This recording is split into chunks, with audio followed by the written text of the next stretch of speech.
They have been the cheerleaders for the illegal Ukraine war ever since Vladimir Putin launched his full-scale invasion in 2022. As Russia's soldiers fight and die on the ground, these are the people who have reported on every move that they make, using social media to play their roles in spreading the narrative that the Kremlin wants to create. They are Russia's pro-war bloggers. And for almost 4 years, Putin has been happy to let these bloggers operate because they served a purpose. Not anymore. Paranoid Putin is terrified of everyone, and he's started eradicating his own supporters. Russia's pro-war bloggers are next in the firing line. On November 17th, The Economist published a report claiming that Russia has started to turn against the very bloggers who have for so long played a crucial role in shaping the Ukraine war. The Kremlin's justice machine, if you can call it that, has taken a break from its usual diet of intellectuals, opposition politicians, and LGBT activists and turned inwards, the outlet blared. The bloggers Putin now wants to eradicate, who are often called Z-bloggers after the Zs that were on many of the Russian tanks that stormed into Ukraine when Putin launched his supposed special military operation, are catching flack because they are saying too much. We'll explore the reasons for Putin's turnaround later in the video, but for now, you only need to know 3 names to see what the Kremlin is doing to people who were once among Russia's staunchest supporters. Those names are Roman Alyokhin, Tatiana Montian, and Oksana Kobaleva.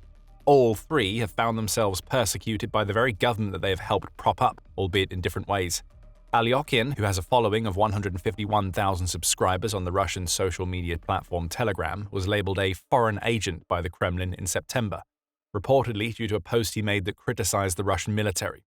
Putin has been going a little crazy with his foreign agent designations in recent months. Back in April, the Russian president signed a new law that expanded the criteria he can use to designate an entity as a foreign agent. Now the Kremlin can legally apply this label to anybody whom it accuses of trying to involve others in the collection of information that could harm Russia's military. Perhaps Alyokhin fell victim to this new criterion. If he used any sources, including those within the Russian army, then his posting of information that criticizes the Russian military would fall right under this new description. Thanks to this branding, Alyokhin will have to display some sort of foreign agent labeling on all of the content that he publishes, along with submitting detailed financial records to the Russian Justice Ministry so that it can understand what he earns, how he earns it, and potentially how to use that information to control it.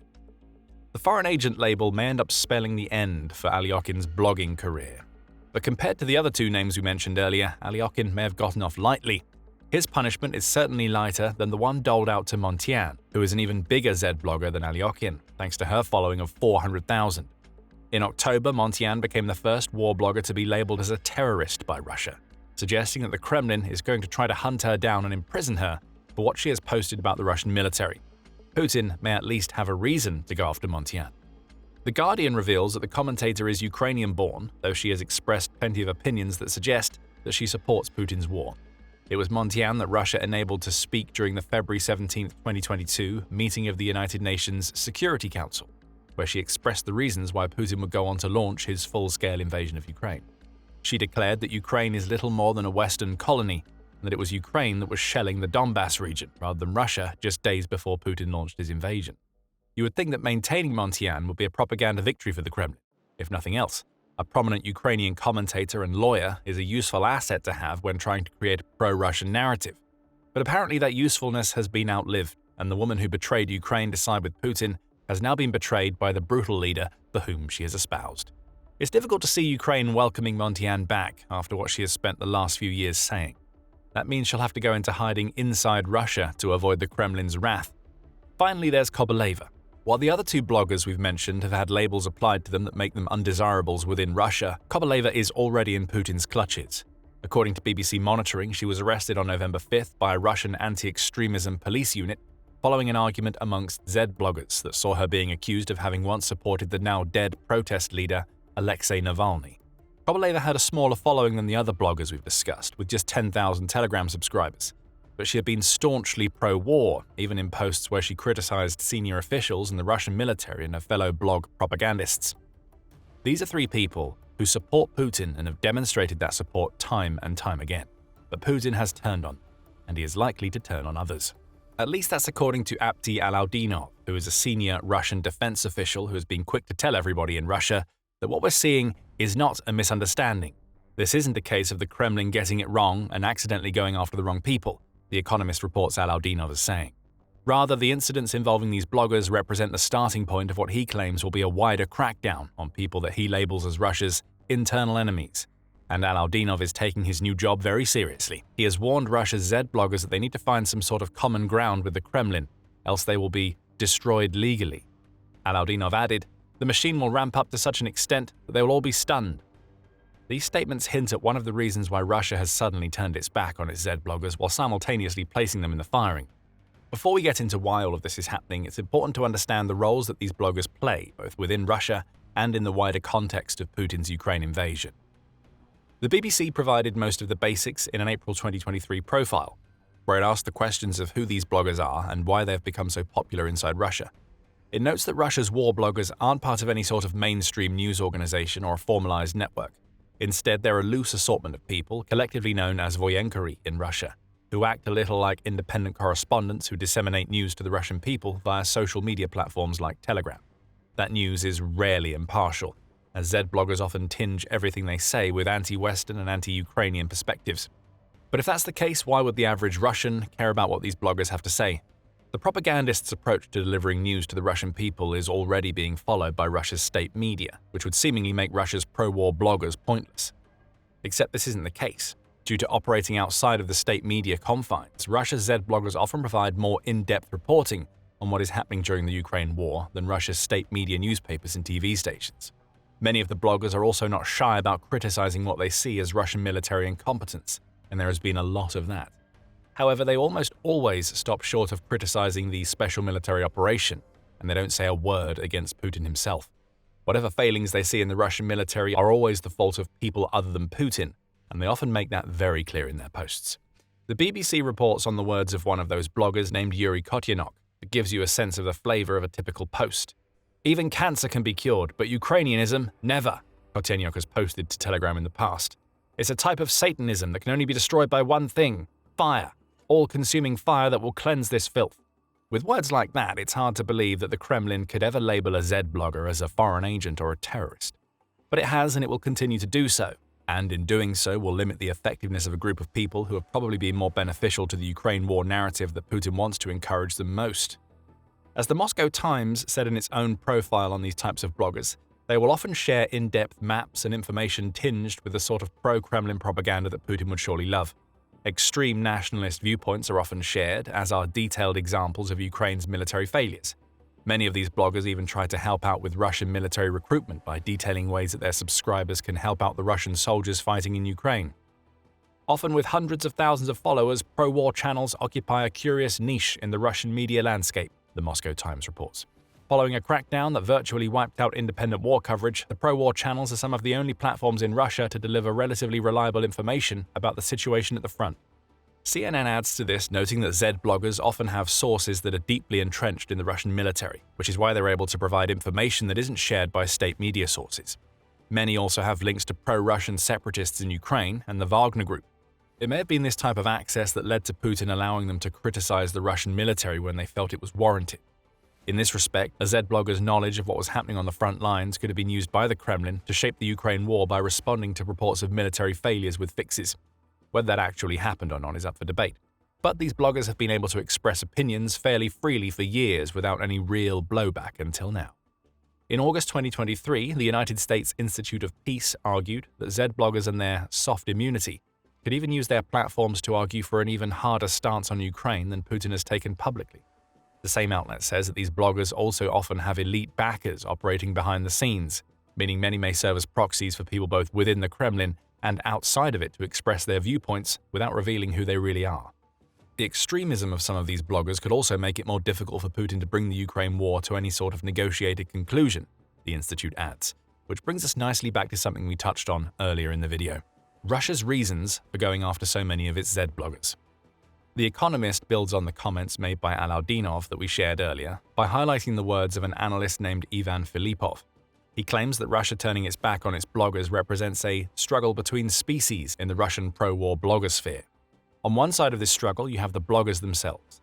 On the other side are more powerful media players, often part of state institutions, that are unhappy about these bloggers revealing information that they either don't have or that the Kremlin may have deemed unsuitable for publication. Based on that interpretation, Zed bloggers being punished and arrested may be the result of a battle about narrative. State media agencies, which are supposed to be backed by Putin, want to control that narrative, and Russia's war bloggers are wresting that control away from them.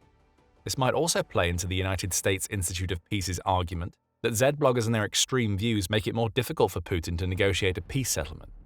How can anybody trust Putin's claims that he wants peace when he has bloggers calling for the complete destruction of Ukraine that seem to have some sort of Kremlin approval? That may be the thought process in the Kremlin, that the taking down of Zed bloggers under the auspices of them supposedly being traitors against Russia may simply be a way for the Kremlin to gain further control over the narrative related to the war. The bloggers may have come a little too close to seizing control of that narrative from Putin. However, there may be another reason the Kremlin is targeting Russia's bloggers. This is a strange reason which has a lot to do with corruption inside Russia. Though Russia's bloggers are minor players in the grand scheme of the war, The Economist says, they may have served a bigger role than the Kremlin would like people to know about. The state has clearly invested heavily in mass-producing arms to devastating effect. Centralized procurement has made all the difference in battlefield metal, such as missiles, glide bombs, and extended-range drones. But a lot of the less flashy kit, local jamming stations, medical supplies, is procured by donation campaigns led by the Zed bloggers or by soldiers themselves, the outlet claims. This gels with reports that the Russian soldiers have resorted to crowdfunding to get their hands on even some of the most basic equipment.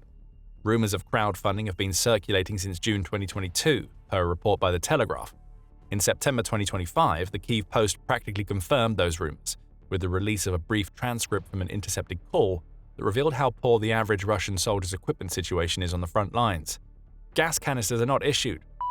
What we get is canned meat, grains, and cigarettes, and that's it, nothing else. The rest we have to buy with our own money, or people send it from home, the outlet reports one soldier is saying.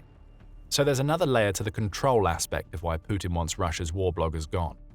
If those bloggers are taking to their platforms to actively campaign for donations that fund the purchasing of equipment for Russia's soldiers, that also means they're exposing the fact that Russia isn't providing that equipment. Think about what that means for Putin's narrative. He wants Russia to appear as an indomitable military monster against which Ukraine can't defend. If that military's soldiers are being supported by anybody other than the Russian state, the illusion falls apart. Filipov even tells The Economist that one of his theories is that the Kremlin is trying to exert more control over the Zed bloggers, so that it can divert the funds those bloggers raise to loyalists that are under Putin's control. That's where the corruption comes in. As extreme as the Zed bloggers often are in their opinions, they seem to be at least trusted to spend the money they receive in donations on the equipment they say they'll send to Russia's soldiers. The Kremlin appears to have seen a potential revenue stream here, and it may want to control that money just as it controls the Ukraine war narrative. And if a few Putin loyalists get to make some extra rubles in the bargain, then locking up a few bloggers is a small price to pay. What it all seems to come down to is that the Zed bloggers have gotten a little too big for their boots. Now Putin is going to put them in their place. We mentioned earlier in the video that these bloggers have always seemed to have some sort of immunity that allows them to criticize aspects of the Russian military as long as they don't attack Putin himself. There are plenty of examples of this criticism. In its report on what's happening to Russia's bloggers, United 24 Media says that these bloggers have openly criticized both corruption and mismanagement in the Russian Defense Ministry. But they always did so under the auspices of that criticism helping the Russian forces on the front.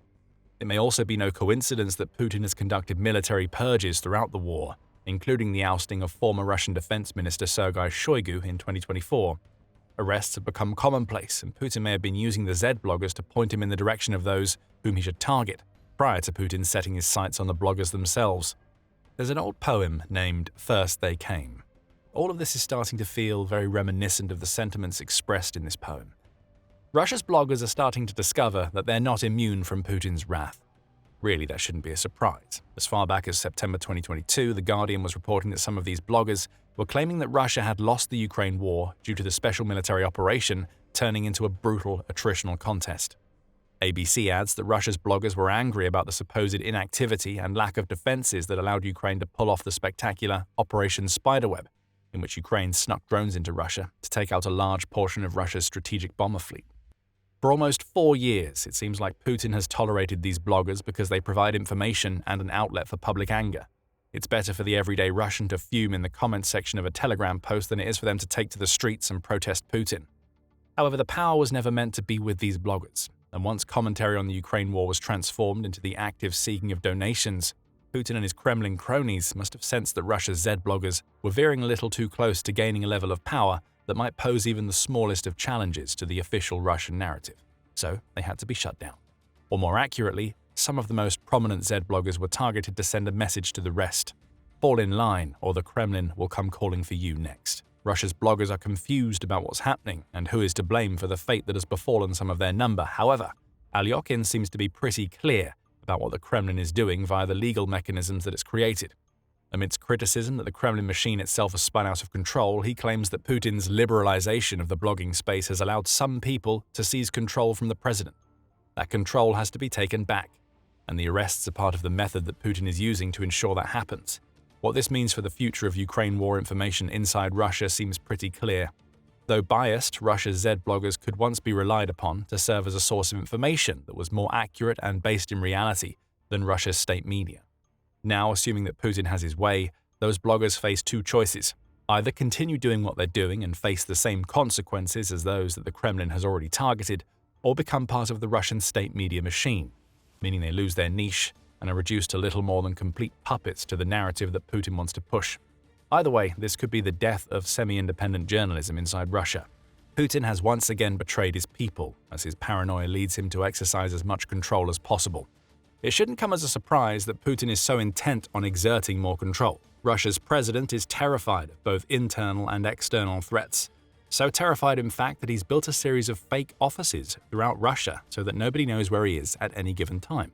Find out all about those offices in our video, and remember to subscribe to The Military Show for more coverage of Putin's slip into paranoid madness.